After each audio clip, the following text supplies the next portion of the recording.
Well, thanks for the King's Corner. This is delicious. I didn't even know they do cappuccinos. You do sugar in your coffee? No, usually. Well, not. I had her put a little bit in. Oh, that's probably why it tastes so delicious. I never do sugar, so that's why I'm like buzzing right now. Yeah. In my coffee, never sugar in my coffee. It's a Friday though, so anyway. That's as crazy as we get around here. Mm-hmm.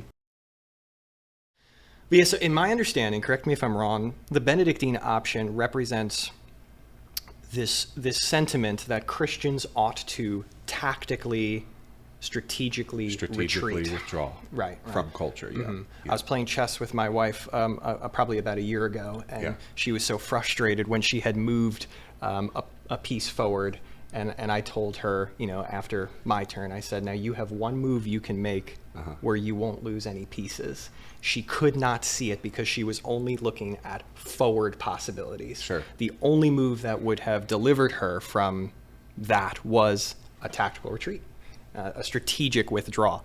And so he makes the same case that it doesn't mean you're weak, right? It doesn't mean that you're pathetic or you're losing, right? It's just we're looking at culture, seeing that it's not for us anymore. Why don't we withdraw? And that plays out differently, it seems, depending on your environment. Is that a fair and summary? Just speak to your strategic withdrawal. It's not, I think the way he talks about it is it's not necessarily a withdrawal from as much as it also is a withdrawal to. Right. Strategic in the sense of it has a teleology, and I think it is to retreat into Christian community, to strengthen the Christian community, which I think we would look around in places in our culture and go, Christianity is possibly the weakest it's ever been, and to strengthen it and to fortify it, and whether that be in doctrine or practice, so that when the culture is ready again, we would have something to offer them. Yeah. And that's the part that I think a lot of people miss when they hear about this in passing, is that there's actually a hope at the end of the road, or a light at the end of the tunnel, that there will supposedly be another emergence, just like there was for the monks, immersing themselves into Renaissance culture or medieval culture, right? Who it's named after. Right, Saint Benedict. So he's not saying let's become Benedictine monks and forever retreat into the wilderness and And even those monks, it's so funny, like you think about them as retreating and being away from society, but like the classic image of a baby being dropped off at the monastery, or that local community needing food, like they were there to interact with culture, but there were walls to their monastery as well. So it was maybe a moderated interaction. And I think that's what, how do we say his last name? Dreyer? We'll go with it. Dreyer is, because he's in agreement, I think, with Tim Keller. If you're familiar with Tim Keller, former pastor in New York City. Not his recent stuff, or his later stuff. He was a major advocate of actually reaching cities, that if we wanted to transform culture, that we needed to go to the city. And he sort of has led the modern movement now. He's no longer alive, but Dreyer, as far as I've read, agrees with Keller on quite a bit. So I think, Keller, we might read Dreyer and think, well, you're just, you're supposed to just go out into the desert and become a monk. And no, he would be open. I think it would be fair, charitable to say that he would be open to engagement, to not abandon the city, that Jerusalem does have something to do with Athens still. It's it just is it's just that I think you've read him recently. He doesn't want us to invest all of our time into trying to transform and win over this culture, because we've lost our place in its major institutions. Film, technology, education, the arts, law. That might, if anything, be the last little place we have a foot, and it's retreating quickly. And so we really have no culture shaping power compared to what we did have. And I think his thought is, well, we're just not in a position anymore to have the kind of influence, you think we can have. Yeah. And you have to realize that, and let's take advantage of what is inevitable anyway, kind of retreat into ourselves, and then when culture inevitably collapses in on itself, we'll be ready to offer it something. Yeah. But that's the question. That'd be the question I want to ask you: is culture, is it so lost that we should invoke right. the Benedict option? Is he right? Yeah. And to put it in terms of in Niebuhr's Richard Niebuhr's definitions, is for at least this eon or this era, should we treat our relationship with culture as though Christ is against it? Yes, that would or be in this paradox option. with it. I think is maybe the other Niebuhr's, a more nuanced category. Is there a paradoxical relationship right now between Christ and culture, or is Christ against it? And either way, are we going to draw a line in the sand and strategically withdraw? Well, this is the funny thing. Our institute being named after his. Right. Christ Yeah, I and tried to culture. use his language to blend here. Sure. Oh, dude, I don't know. And, for a long time, I think I kind of just ignored the question because I didn't really have much at stake. But now with, my wife being married, with my son, my wife's actually pregnant with our second child. Oh, wow. I don't know if I shared that with you. So now I have so much anxiety about the future of the family, Sure. and wondering what sort of America are they inheriting and what's going to be the best for our children. So it's become very personal to me to actually come to some sort of conclusion here, and I haven't yet. And here's why. So in the most recent election, it's so weird to me that I think 55 million voters went one way and like 54 million went another way. Now, that doesn't perfectly represent Christianity versus secularism. Of course, there are Christians who voted on both sides. There are secular people who voted on both sides. But there is a dichotomy there of kind of broad worldview philosophy. To see that the nation was pretty much split 50-50, and it sort of came down to, if I remember correctly, an electoral college distribution, that actually determined the winner. It tells me that if this is a tug of war match, it's in the middle. Yeah. Right? Now, the funny thing is, it's not a geographical middle like it was in, the American Revolution or in the Civil War. Instead, it is pockets everywhere. Yeah, there's no real Mason-Dixon line here. No, it's even the biblical, the Bible Belt or the Midwest, the second you get to a major city, or even in those smaller towns, because of the internet, liberal ideology permeates even there. Yeah. But in the major cities, Christianity is there too.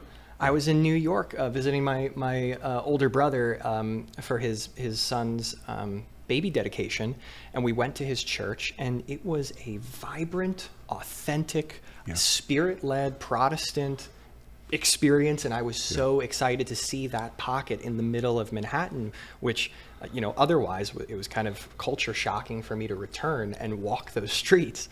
So I really don't know. There is this tug of war that really does appear close. So I can totally see why people respond to the Benedictine option and say, you're throwing in the towel. It's so close.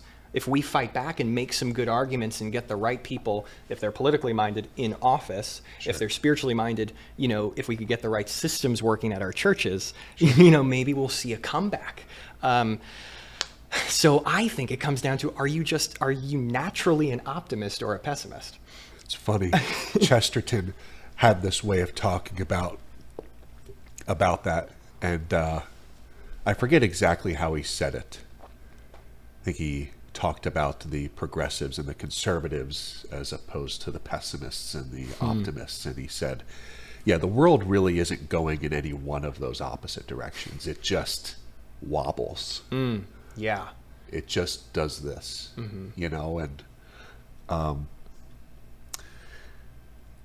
I think I would be more optimistic. I guess it would depend on your eschatology. Yes, it totally does. Which right? what is yours at the moment? Because we are theologically fluid, as we established. I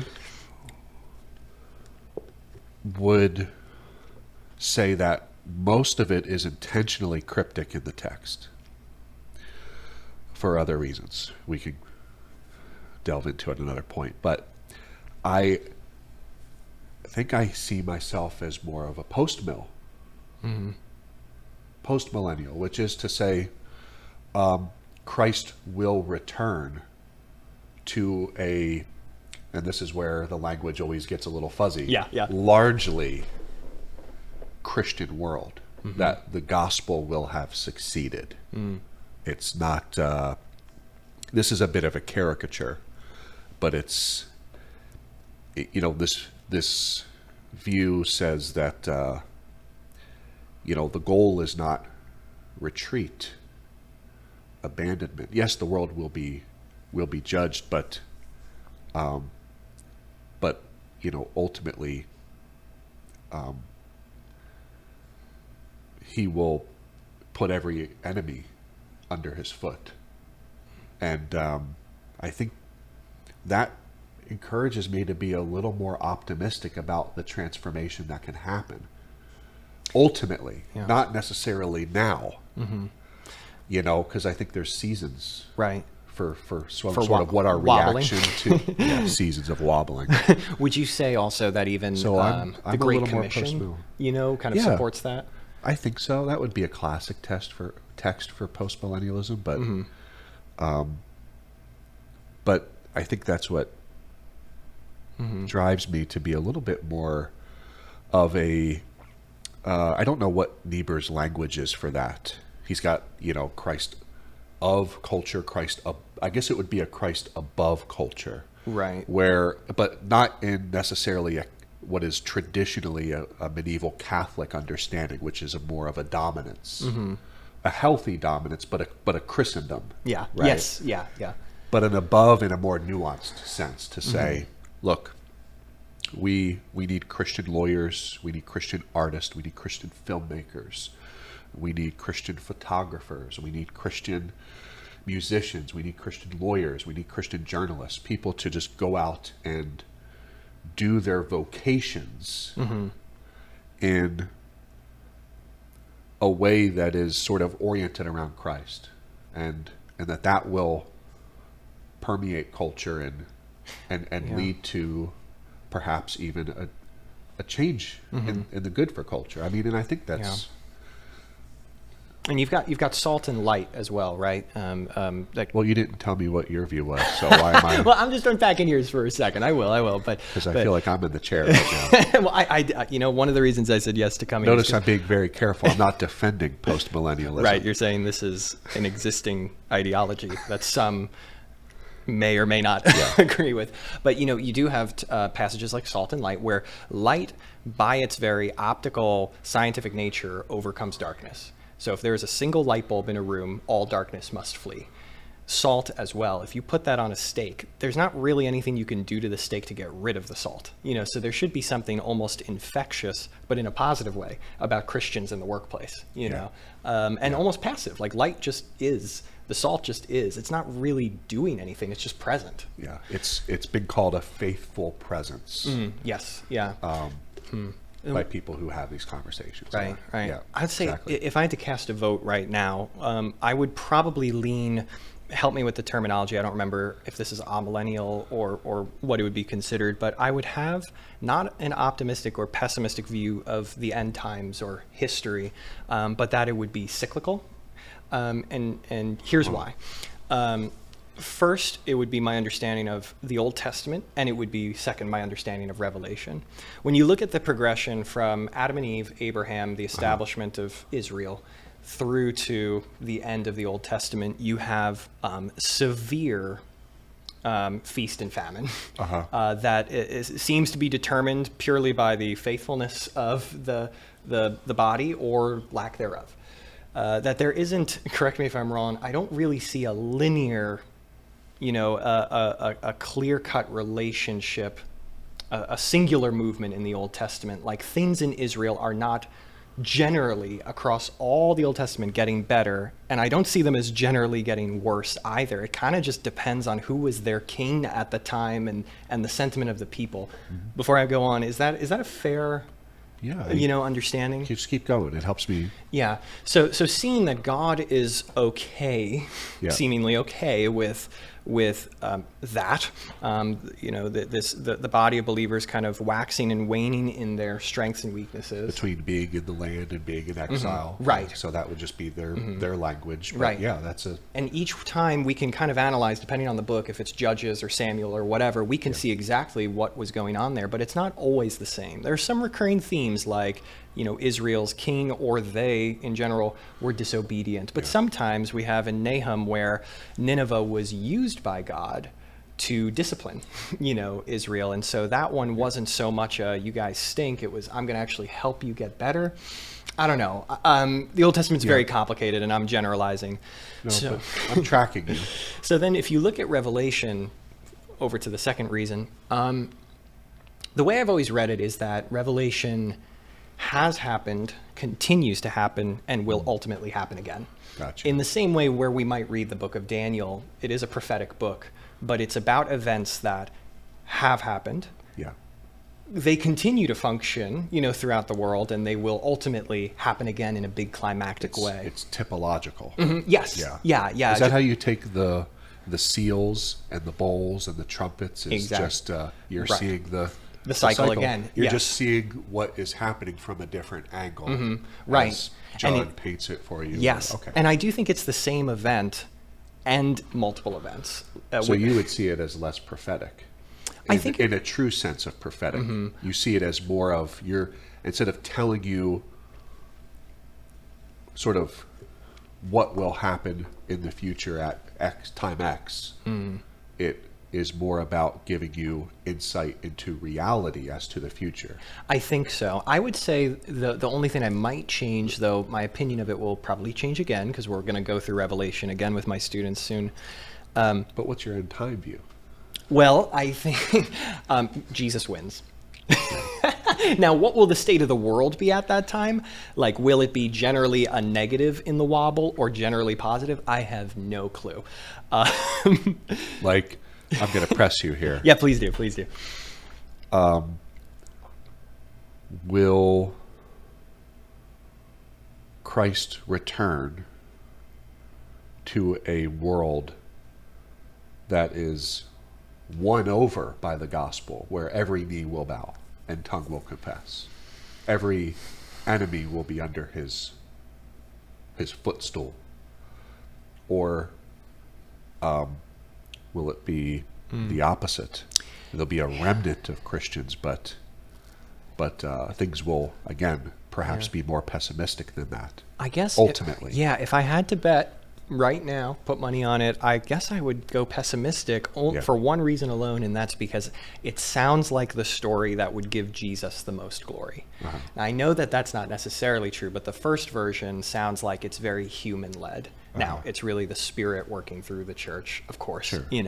But that's not what you see. I mean, you see the people doing it, right? So it lends So Jesus opportunity for finally, right. If I were to make it a caricature, to borrow your word, if Jesus were to return to a world that was mostly saved, it sounds like mankind did a great job. But it sounds a little more, and maybe this is just because I'm a huge Lord of the Rings fan, it sounds way more exciting if things were like horrible and then Jesus pierces the darkness, and at the last moment, as Tolkien puts it, eudaimonia, a sudden turn, the catastrophe, But again, I've been reading Lord of the Rings, which is why it's so hard to go back to the Benedict Option, because it's just not as exciting. Well, I think, that's an interesting way to think about it, because now that you know where I'm at, and you've not, I became vulnerable for you, and you chose not to. I told you, that's the way I'm leaning. Because that's probably the one thing no Christian wants to share is their end time. They always just want to go, Jesus wins. I'm giving you a hard time. But it's interesting you bring up Lord of the Rings, because I love the book. I think I love the movies more. It's a high compliment to the filmmakers. Would you be a fan of the movies more than as a filmmaker. Well, that's funny. Both are tour de forces where they're really incredibly commendable for different reasons, and equally commendable, it's just so hard to measure. Tolkien wrote Lord of the Rings over the span of, his entire life, but I think there were 18 years or so between. There's just a depth there you can't. That's nuts. You can't overcome. Right, for a writer based on usual writing. So the book. But the Lord of the Rings films, filmed over the course of 6 to 9 years for a movie, that's equally. They did it all. There was no break, right? Right. They kind of all came out kind of each movie relatively next to the other. Yeah. And the endurance of the director to stay with one single project. And you should have seen him on set, not that I saw him, in the behind the scenes I saw him. With the book. Oh my gosh. Reading the book. Yes. And living in the book. Yeah. And being kind of, tough on the crew if they weren't being true to the story. There was one instance where the art team, the guys who do props, brought to him Boromir's backpack. The most inconsequential. Yeah. It's a backpack, dude. Who cares? Tolkien wrote not Tolkien. Well, maybe that proves what I believe. But Peter Jackson wrote a memo to the entire art department and said, Boromir's bag is rejected as a prop. All props need to be sent to me for approval in a sketch before they're fabricated. Now, he's already been working on the project for years. He's pulling 18-hour days, and he still has the endurance to say the backpack is not in accord with this vision. So, and Tolkien was the same way with his chosen words. Yeah. I don't know. I guess I would vote Tolkien just because Peter Jackson ultimately was just adapting something that was already brilliant, and there wasn't as much originality. But I don't know. But you've read the books. You read The Hobbit. I probably remember no. But when you bring up Lord of the Rings, I think of the Shire. And I think of the Benedict Option as, if they wanted to save the Shire, they couldn't have just stayed in the Shire. They had to go to Mordor. There wasn't. It seems to me there is no real retreat that's possible. Culture has infused us we're so porous that you mentioned the internet now in our pockets. I don't think there's a real way to retreat as much as perhaps the Benedict Option encourages us to. You could have, to a much greater degree, in the 7th century. Or even just 100 years ago. But, okay, yeah. Seriously. Yeah. And surely in some parts of the world today. But how does a college student retreat? How do you, with your wife and soon-to-be 2 kids, genuinely retreat? What does that really... Because I think it's a great, it's a great idea. Okay, Mordor's over there. It's growing. We can see the thunder and the lightning above the mountains, and Sauron's eye is okay. Will we stay here? But eventually Mordor will come. And I don't know of to me it would have to be fleshed out. What exactly? I think if anything, if I remember reading his book, that's what was missing. Is tell me what that looks like. Right. Does it mean not going to public school? Well, I bet it just changes every single year with new technology and new connection. Opportunities. He probably didn't get practical. I don't know. This is a total guess, but because he would have to revise the list every single. I don't know, week even, because I don't know. You're right. The Lord of the Rings analogy is actually really fun because you can even say that nowadays it's not like the Shire is over here, Mordor's there. Imagine every Hobbit has a Palantir, like the eye, right you can just look right into and allow Sauron's evil into your Shire. And that's not to demonize culture in any way. Right. It's just... Yeah, there's certain... That's, yes. Yeah. That's, Well, here's what I would suspect. The orcs are in our pockets, so to speak. They can be summoned at any moment, and so can good. But so the practical at the moment, here's what I would guess. If you really wanted to go full-blown Benedictine, and this is where, I guess I've been tempted to go, right? dumb phones is the first thing you have to do. Okay. Right. Which I did experiment with for a long time. I had the Wise phone, which is a Christian company that, gives you a cell phone that does GPS, I think music, though I don't really listen, and group chats. So you can navigate this world, but you can't have access to the internet. So giving that to your kids so that you can at least manage where they're intaking. A dumb phone being essentially a retreat from social media? That's the start, yeah. I moved over to an iPhone only because it's easier to communicate, but I disabled all social media, and my wife has to put in the password if I were to go and try to download Safari, Chrome, and she's done the same thing with me, which is kind of fun. So that's like that's the way to get the Palantir out of your pocket. My whole life has just been one retreat from social media. I have never, that's what I get made fun of the most. I know nothing. Oh my gosh, but it's so freeing to not, what's his name? Amusing ourselves to death.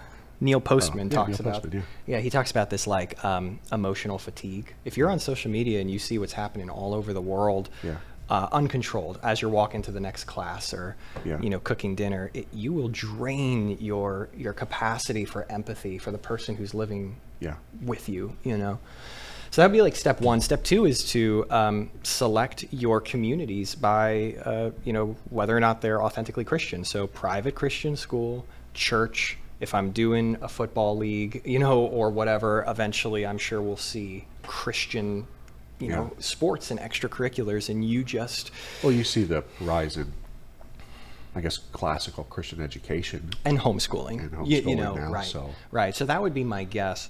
And to an extent, I'm curious what you think about this. It is funny to think King's Academy's mere existence is a point in the camp of the Benedictine option. Yeah, I think you could say that explains some of its origin. Now, surely, like the founders, it's funny. Our mission is to graduate Christian leaders who are transformers. So that's the strategic withdrawal to something. Right. The two is the what we try to accomplish here. But the existence of King's Academy says that it would be better for your kid to be isolated from public school and the public culture and to grow up here.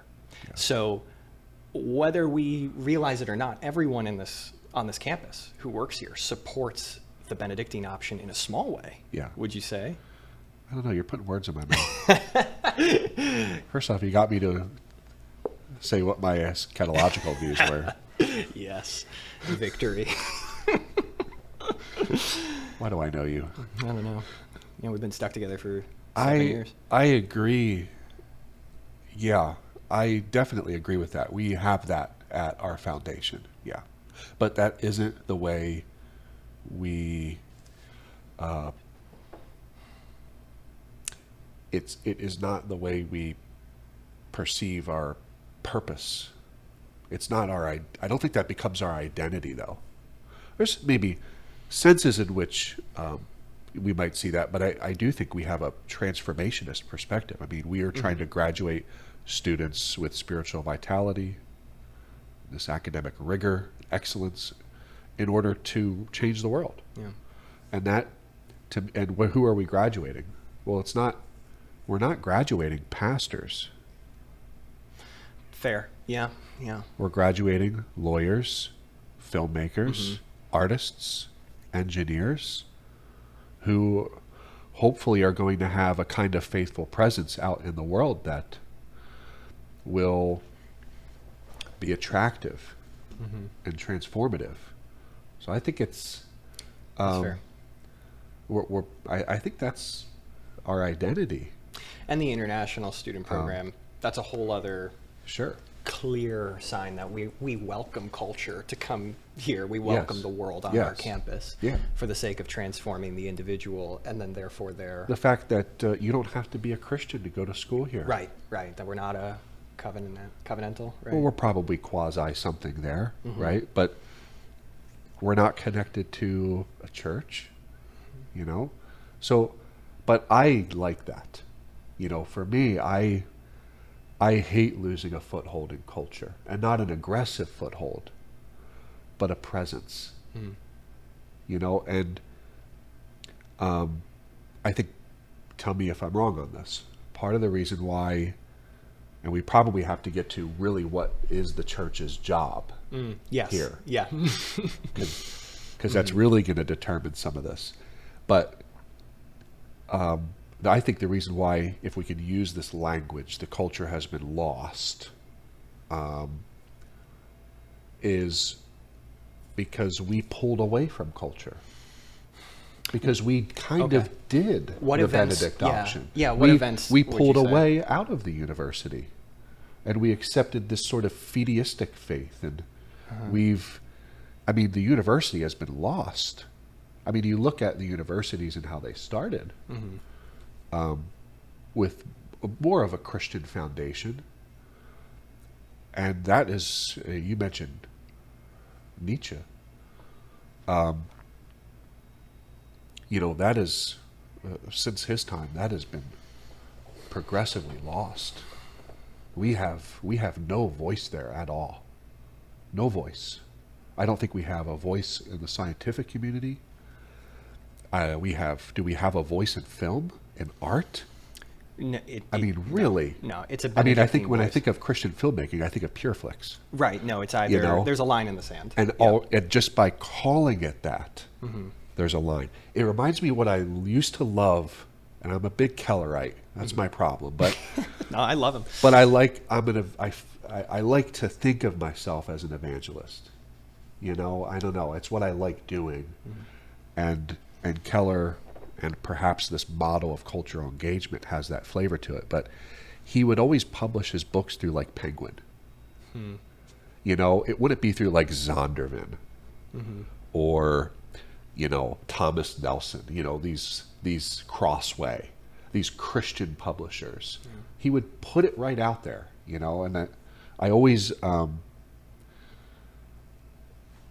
I don't know. I would hate to lose a foothold, because I think we've done that. We've already, what's the word? Forfeited. Abdicated. Yeah. The forfeited, our place. And I don't think we had to do that. I think we lost this. I want you to push back on this. We lost a sense that the gospel belongs in the public sphere. When Paul goes to Athens in the Areopagus, I think his presence there shows us that it belongs there. Yeah. I Just as much as we should strategically retreat.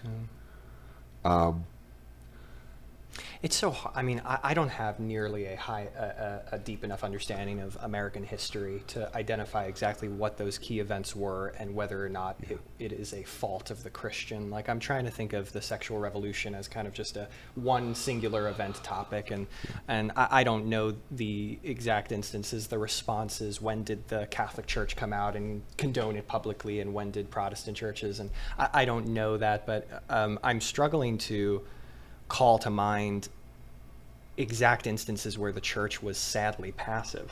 The college one is probably the best one, but that almost felt like accidental. Like, we didn't realize, but I wasn't around for it, I don't know, but like, do you get the sense that Christians saw what was happening in universities where these non-Christian ideas and professors were taking over and said, yeah, we're fine with that, or that's not our war? Or did it just happen and we woke up one day and realized, that's always the sense I got, is that it was a little more accidental and we didn't realize these things were taken from us.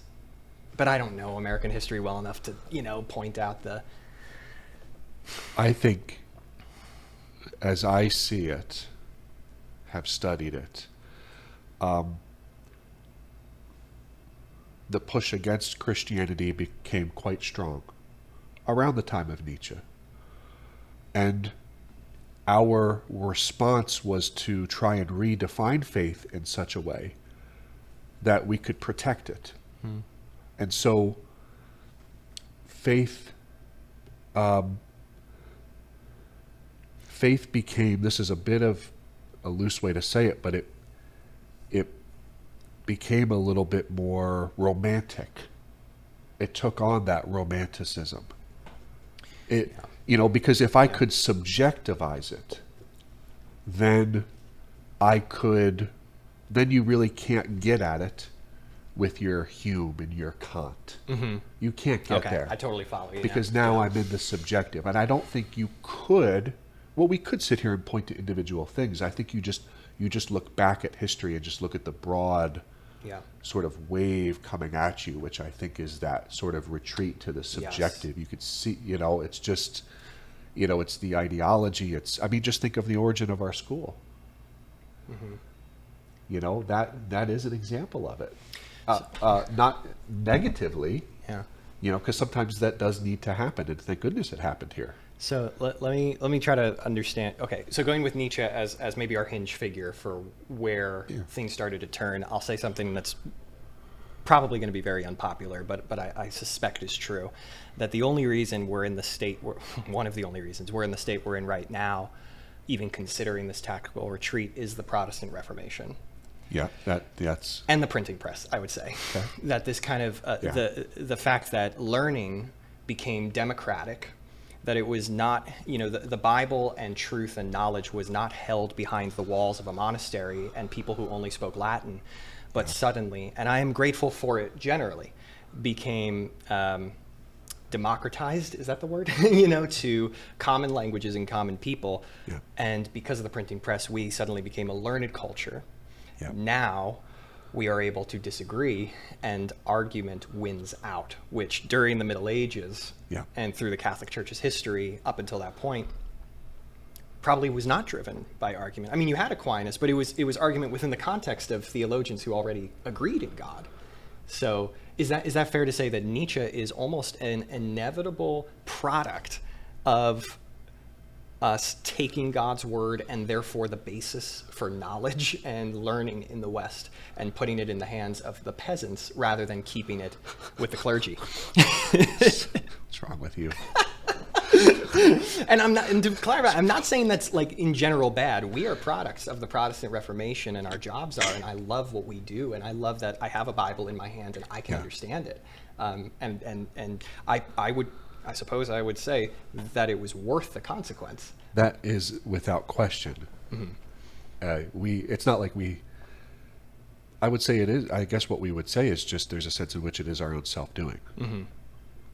That's what I think that would support. Yes. And I think there's a part where that had consequences that we maybe didn't foresee or want.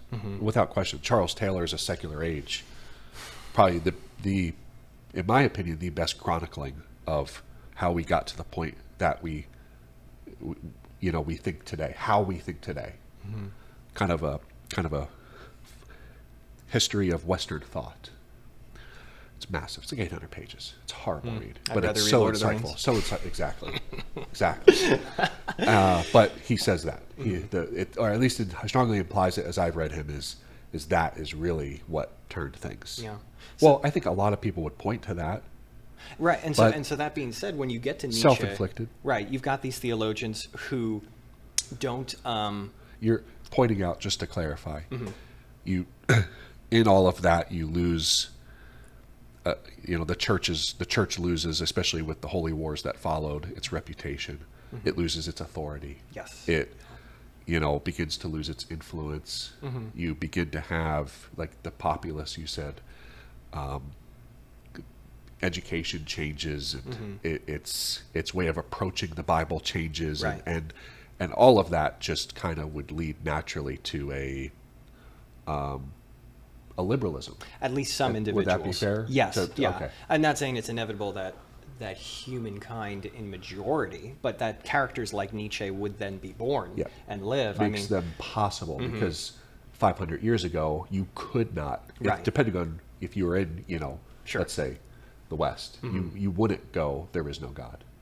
You just wouldn't. Right. It wasn't that the information you to had make no such choice. It wouldn't exist. But then all of that creates room to go, well, maybe it isn't true.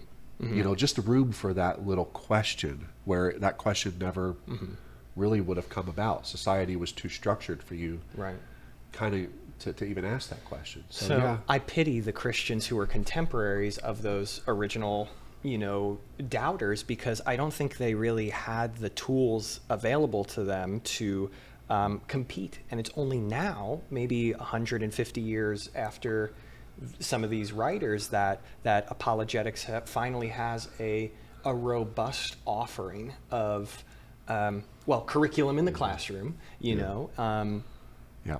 and study, you know, and archaeology is even catching up to verify that Goliath was a historical, you know, whatever. Like all those things are now important reactively. Yes. They didn't know they were going to go into that fight, Yeah. I guess. Yeah.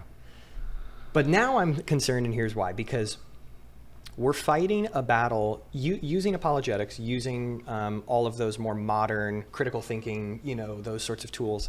I feel like we are finally able to enter the ring again and fight, but our opponent has also had 150 years to adapt and continue to select maybe new strategies. Yeah. And so I just wonder if when we enter Yeah. the ring again, that we're gonna again be 150 years behind. And that's part of what you would argue is the need for a strategic retreat Potentially. to Just get to evaluate. to learn how to not react to culture, which is what we tend to always do. We never get it, but to get ahead of it. Right, to be proactive. And to do that, you have to retreat into the monastery. And you have to be discipled in culture in a way, which is just to say you have to learn what makes it tick. And yeah. I think, I don't know that I would really firmly plant myself in that camp, but I see that. I think I empathize with it, and it makes sense. It makes enough sense. But can we build the plane while we're flying? Like, yeah, you can be in culture and also be trying to spend some time proactively thinking, going to your small groups and being in Christian community, but I don't know. So what is the church for? Well, that's the thing. Nobody answers that question. You know, not lay people, but they'll still complain about it, right? And like you can't launch a complaint against the church if you have not decided what you believe it exists for, and also backed it up with scripture, which I think is far more challenging than you think. Yeah. The New Testament is full of instruction for churchgoers. But like in terms of like political documents, We don't have a book of Leviticus for the New Testament. right, yeah. Thank you for summarizing it so much better than I could. My sneaking suspicion is that the church exists to facilitate worship of the Almighty. I like to think of it first that way because I am thinking of it divorced from politics and culture in that sense. But that's not how everyone's going to think about it. Right. A lot of people want to, I believe, kind of weaponize the church to achieve their political or their cultural desires. You know, this is where we get, you know, mostly my parents' generation of people who go to church and are so mad that the pastor didn't preach against that politician or that, you know, bill, you know, that's being passed. And that frustration comes from a place that they feel the church needs to attack and defend and be functional in the culture that it lives. But I don't think that's at least the primary purpose for the existence of church. I want to walk into church and be ushered into worship. And when I'm with other believers, I want to be encouraged into a lifestyle of worship. I think politics and culture are maybe not irrelevant, but like low on the bar. And my evidence would be Christ. But, you know, I mean, what are your reactions? No, I Is like that that fair? because for me, politics has always been downstream from culture. It's probably, well, I don't know. It's changed probably in the past couple of years here, but I'm speaking broadly. It does seem like the culture is where the real influential power is. If you think of sexual harassment laws back 100 so years ago, you know, that you never would have passed those laws. Right. Right. A whole host of things had to change in the culture for those laws to become feasible and desired. You know, and it's not that law can't influence culture. So think about the law that was passed regarding gay marriage. That certainly had effect on our way our culture perceived marriage. So law can be very influential, but I kind of have the thought in my head that culture is especially the arts. is the more powerful, if I could put it this way, because you use the word weapon, not politics. We put all of our stock in the politics to do the changing. When I find that there's a lot more power, downstream power, in the arts, in music. You know, just think about, you brought up the 60s. What fueled that whole revolution? Music and drugs. And in an economic The devil's sense, lettuce, as we'll call it on this podcast. well, yes, yeah. Contraceptives came before that, though, too. Okay, And so yeah, that could true, be an true. economic force you can even talk about, but economics True. being tied to culture. True. And I only know that because we studied it in history of American cinema, that after contraceptives came out is when you had movies like James Bond. Sure. Because suddenly it was possible to sleep around. Exactly. You know, with no No, you're right. consequences. You're right. So it's both, though. I goes totally both, agree. yeah. I agree, but I would totally put politics, a stone's throw from culture downstream, because we're in a democracy, though. That necessitates that the people first demand something. Are we? Supposedly. We won't. Yeah, if you looking at other, I'll say, historical superpowers, we don't have to talk about current ones, but other ones, yes. If you're in some sort of tyranny, Yeah. that would literally dictate your culture in many cases. Yeah. But right now, yeah, I As agree. we stand here, yeah. So I don't know, if we start with that concept that the church is a place for worship, and it can accidentally or secondarily interact with culture and economics, I just think you'll breed Christians that are like happier and more peaceful and less reactionary, is my suspicion. And I get this is not me just like, making stuff up. I mean, I'm just looking at Jesus's discussion about taxes.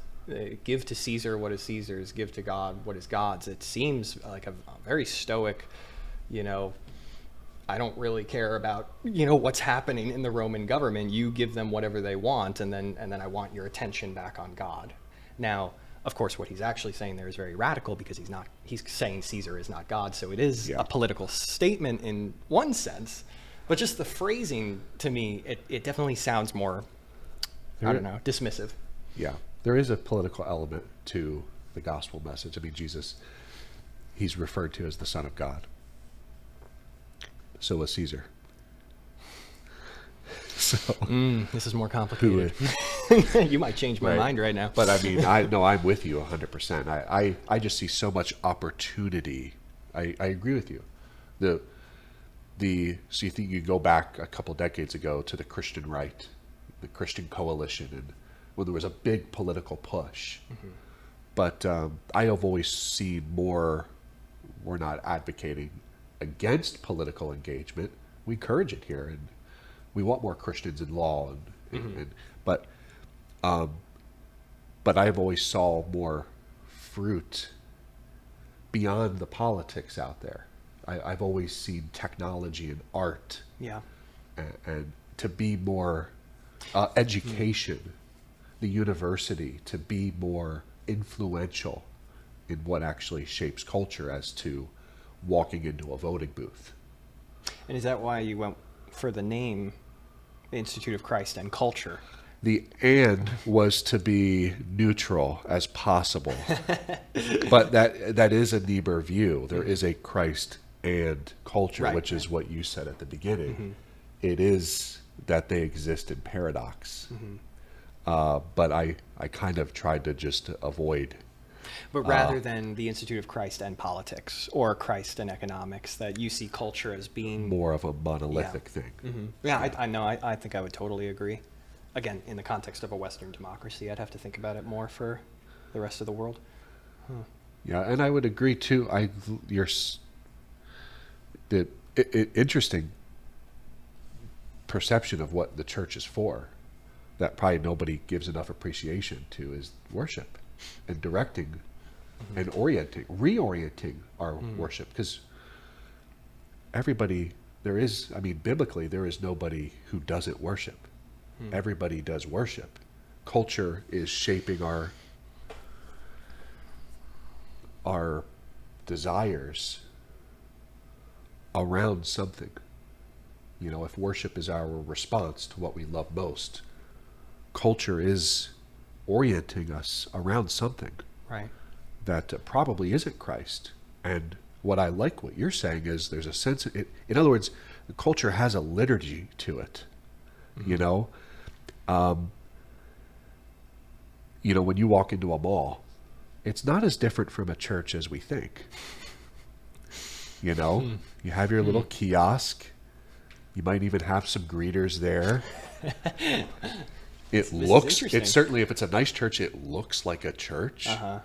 It's got little compartments for you to go into, a young adults group, a youth group, a Sunday school class. And on the wall in those department stores, you have pictures of idealistic people who sort of are perhaps expressing your deepest desire. And Wow. that's your chief right there. That's your chief end. That Abercrombie and Fitch poster on the board there. That's sort of, and what do? How do you achieve the ideal, the Christ?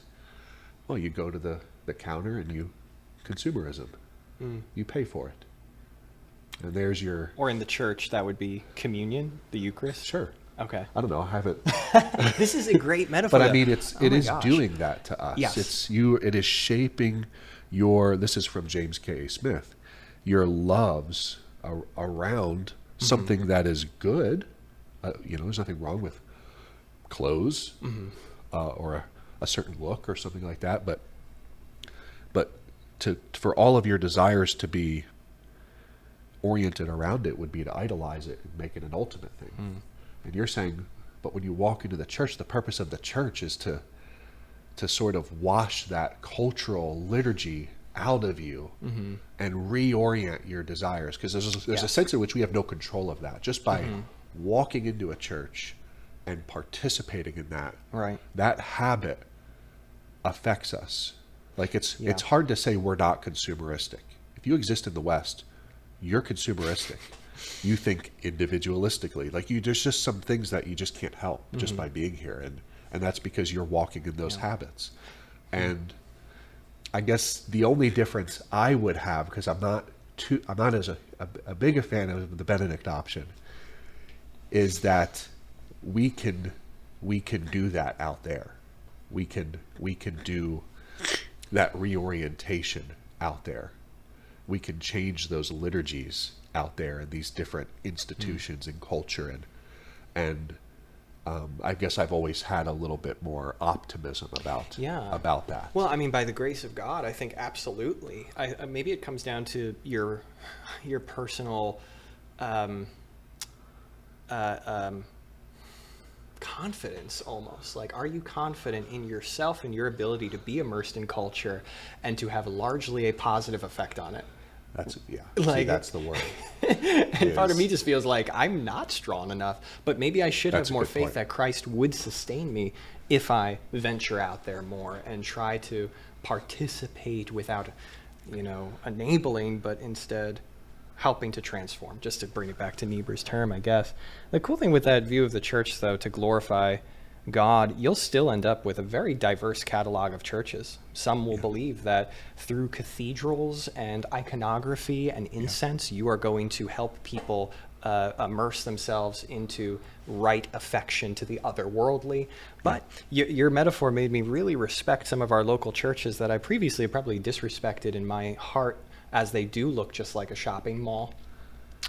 But in our consumerist culture that wants to connect with identity, different identities and communities, like that probably does actually orient them well, given their cultural context. So maybe a halfway point between good and bad orientation. Yeah, high church and low church. No, I'm kidding.